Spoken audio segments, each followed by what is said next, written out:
Welcome to Alimentary, the podcast series where you will not only learn about your amazing body, how it works, and of course why food is so important, but also pick up some simple recipes and lifestyle tips and tweaks which will help you to influence your health in a positive way.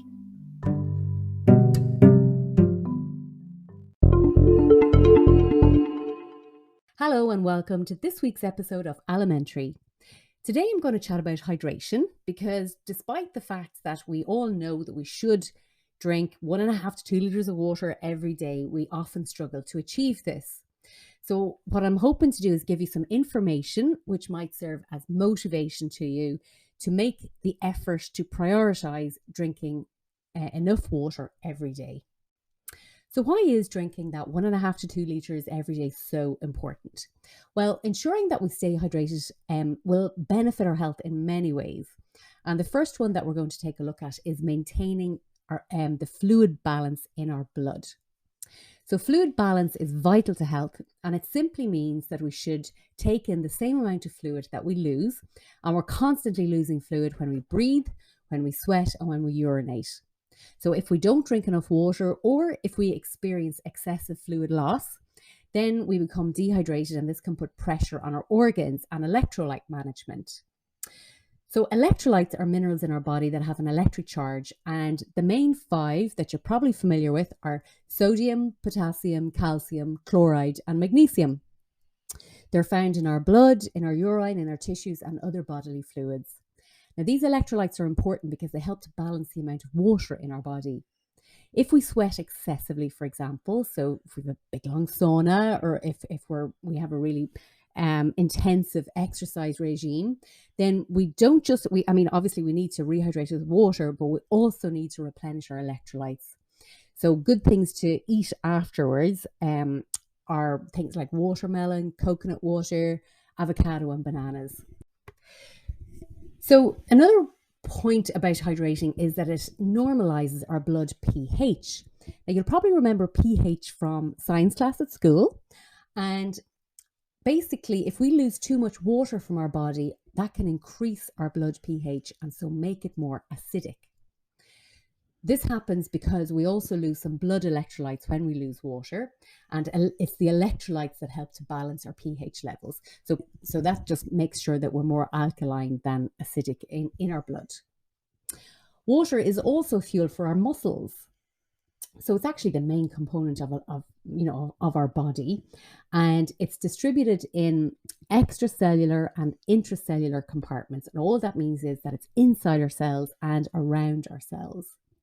So the water content in our cells has been related to muscle strength, functional capacity, and frailty risk.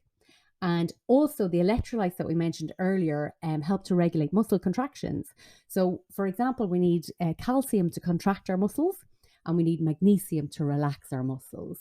So if you find that you suffer from a lot of muscle cramps, it may be that you're low in magnesium. So it's always good to make sure that you're eating leafy greens and nuts and seeds. They're a really good source of magnesium. Water also helps to grease our joints. We have this synovial fluid which lubricates our joints, and it's made up primarily of water. So the fluid reduces the friction between joints and helps to maintain healthy tissue around them. If we're feeling dehydrated, then actually drinking a glass of water is going to energize us by reducing the fatigue that dehydration causes. And the reason why we become fatigued is because water helps the flow of blood around our body. And as we know, blood carries oxygen and nutrients to all of our cells, and that includes our brain. So if our blood isn't being helped to flow with our water, then our heart has to actually pump faster to try and pump the blood around. So our heartbeat will go up, and obviously then we become more tired and less alert. So by staying hydrated, we stay energized. So water also helps to dissolve minerals and nutrients, and that obviously makes them more accessible or bioavailable to our bodies. Maintaining our hydration also helps us to have clearer skin. So when we hydrate, the skin retains moisture, and that water can help the skin to flush out nasty toxins. So it also helps removal of toxins from all around our body, so not just our skin. because it's really necessary for our lymphatic system and our kidneys to work properly. So our body has an amazing built-in detoxification system, and it's our lymphatic system, our kidneys, our liver, and our digestive system all work together to constantly detox. So a lot of times, you'll hear about detox diets, but really and truly, all we need to do is make sure that we hydrate and make sure that we don't overload those systems with things like processed food, too much sugar, too much alcohol, too much tobacco, So just eating a bit healthier, then we're actually detoxing ourselves. We don't need to go on these extreme diets.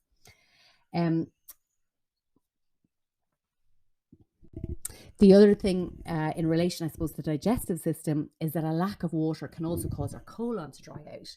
So this will cause constipation. Now, if you suffer from constipation, really try and address it, because if you think about it, when we go to the loo, when we have a bowel movement, we're actually eliminating toxins. If we're backed up for too long and too regularly, then of course those toxins aren't getting eliminated and some of them can get back into our system. So always try and address constipation issues and make sure that your bowel movements are regular. If you're wondering how your detoxification system is working, there are some symptoms which you might recognize. So they include like inexplicable fatigue, feeling sluggish, maybe irritated skin, puffy eyes, feeling bloated, confused mental state actually as well, and also minor infections. So if these resonate with you, then it might be an indication that your body needs a bit of support in detox. But we'll go into those systems in more detail on another podcast. So drinking a glass of water can also give you a productivity boost. So sometimes after lunch in particular, you might feel like, oh God, I need a cup of coffee to get me through the afternoon, but try drinking a glass of water instead. Because number one, the coffee is going to dehydrate you. So if you're having a cup of coffee, it's always a good idea to have a glass of water as well. So the drinking your glass of water will rehydrate you and expand your brain's grey matter. By drinking enough water every day, people can see a 14% increase in productivity at work and at home. And this is according to a study by the University of East London. Researchers there found that a person's brain is better able to focus on tasks after he or she has had enough water to drink. So basically, with adequate water, you can potentially increase your productivity by 14%. So this ensures that you can complete projects faster, and all because you made drinking water a priority. So finally, hydrating adequately can boost your brain power. So drinking water can improve your brain health by simply increasing the blood flow and oxygen to the brain, which we mentioned earlier. So this in turn improves concentration and cognition, and it also helps to balance mood and emotions, reducing stress and headaches. So basically, when you drink enough water through the day, your brain is going to function at a higher level. According to the Journal of American College of Nutrition, even just 2% dehydration takes a toll on our brain function. And these are just some of the symptoms that we can suffer from if we're dehydrated. So headaches and lightheadedness, bad breath and dry mouth, constipation and digestive issues, fatigue and lethargy, joint and muscle pain, or even accelerated heartbeat. So I think that there are plenty of great reasons there to persuade you to make the effort to prioritize your hydration if you don't already. I guess the first thing to do is to recognize what's stopping you. Often we're just so busy and we're running around and already tired, and so we just don't think about it, So if that's the case, then it might be as simple as just putting reminders wherever you're going to see them. So that could be, for some people, it could be on their phone, it could be on the bathroom mirror. I had to embed my habit because I was pretty haphazard, so what I do now is literally the first thing I do when I get up is go into the kitchen, and it's like muscle memory now at this stage. I just grab my glass of water and fill it. And I find that if I start my hydration first thing in the morning, then that actually means that I always, then will drink enough during the day. So it's just about getting started. Now, it can be cold water, it can be warm water. Warm water is a great way to start the day, and you can add like citrus fruits to it, so lemons and limes. You can add berries. If you have like an infuser bottle, you can put berries into the center, and this will actually boost the nutrient content of your water as well. Herbal teas are another great way to hydrate. So herbal teas, except for green tea, which has just a small amount of caffeine, are caffeine free. So they're going to be naturally hydrating, and they'll also have additional health benefits. And foods like watermelon and cucumber would have a high water content as well. So they'll all contribute to your hydration. So hopefully there's enough there to persuade you. And it really is such a simple and beneficial way to maintain and improve your health. As we're focusing on hydration, I thought today's store cupboard staple should be herbal teas. So there are many flavors available with a wide variety of health benefits, but I'm just going to mention 3 or 4 today to get you started. So I just would like to say, though, that if you're undergoing any medical treatment or on any medications, you should check with your doctor to make sure that there's no contraindications. Herbal teas can have an additive effect because they are actually quite therapeutic. So it's always a good idea to check that. So I'm going to start off with green tea, which would be one of my staples. And it is the only one that has a little bit of caffeine in them, but not as much as black tea. It's full of antioxidants, particularly polyphenols. So that means that it helps to prevent free radical damage to our cells. And antioxidants are anti-aging. And that doesn't just mean our face. We're talking about our organs and all of our tissue and everything as well. It also supports increasing our metabolism. Chamomile is the next one that I think is a good idea to have on hand because it's a lovely one to drink in the evening, particularly to help calm you down before going to bed, and or if you're feeling a bit anxious as well. So it's very calming and it can support better sleep, reducing cramps and reducing anxiety. I think ginger tea is my favorite. It's just lovely and warming and comforting. It's great for your digestion and it can help to relieve bloating and reduce inflammation. So it can help relieve morning sickness in pregnancy or just general tummy upsets. According to an article on PubMed, the 2 most important constituents of ginger are gingerols and chagols, and they exhibit a host of biological activities. They are antioxidants.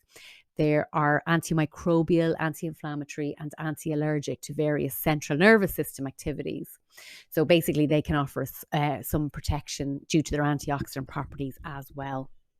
The last one that I'll just mention today is peppermint tea. It's just lovely and refreshing, and it can help relieve nausea as well. And it's a decongestant.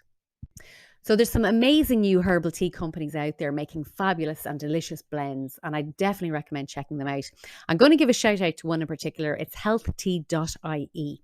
So Roisin is based up in Ballinboy, County Cavan, and she sells on her website and also at markets, at various markets as well. So I'd say follow her on Instagram and or check out her website, www.healthtea.ie. Anyway, I hope that you feel empowered to take another step towards better health by considering your hydration. It's said that we can survive for 40 days without food, but only 4 days without water. So that just tells you how important it is. If you're thinking about improving your nutritional status, I would highly recommend starting by embedding your good hydration habits because our digestion and our detoxification depend on it. This is only going to improve your energy and help you to make better food choices. So thank you so much for joining me again today, and hopefully we'll chat again soon. Thank you for listening to today's episode. I just wanted to clarify that the podcast is for informational purposes only and does not substitute professional care from a doctor or trained health professional, nor does it constitute medical advice or services if you're in a position to need either. However, if you find it interesting, you can subscribe to make sure you don't miss future episodes or sign up for my newsletter on lynsharkeynutrition.ie.